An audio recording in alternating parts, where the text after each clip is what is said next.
Hello, everyone. Everyone? Anyone? If anyone actually sees this, my name is a profound name. Hello. And today I am responding to a challenge with a short video. In his last video, Xisumavoid made a challenge for a signal strength circuit that would go from 15 to 1 and then back from 1 to 15. So going back and forth, and specifically to light up lights, kind of like this. He did it with observers watching a loop of other observers, which is pretty cool and clever, but he challenged some redstoners to see if they could do it in comparators. I don't know if you'll ever see this, but it did sound like a fun challenge, so I thought I would make a short video on it. The way that I am doing this is I have a comparator fade clock. What a comparator fade clock is you put in a certain amount of signal strength every time the signal strength kind of goes through this loop right here. It loses one signal strength right here. So if you put 15 in, you'll get 15 to here, 15 to here, 15 to here, and then it'll go from 15 to 14. So that's part one. Part two is this needed to refill itself so that it would remain on a loop.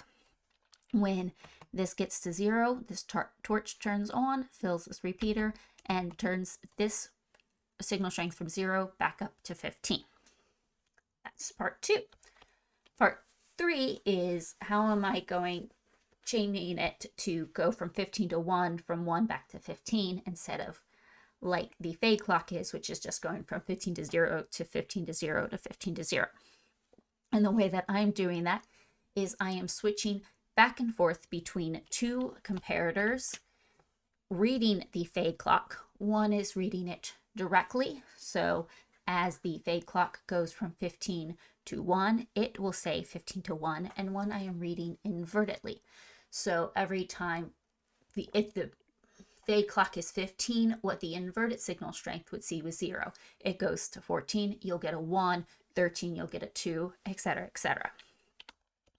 The way that I am toggling back and forth between those two comparators is I have bulbs. Every time these torches turn on, because the memory cell is empty, it's going to toggle these two bulbs. And as you can see, they are in opposite states. That is to overwrite one of the comparators at the front each time.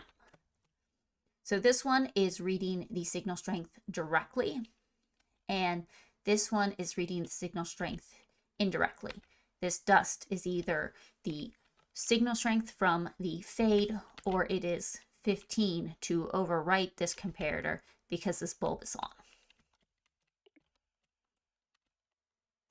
Is it just a short video?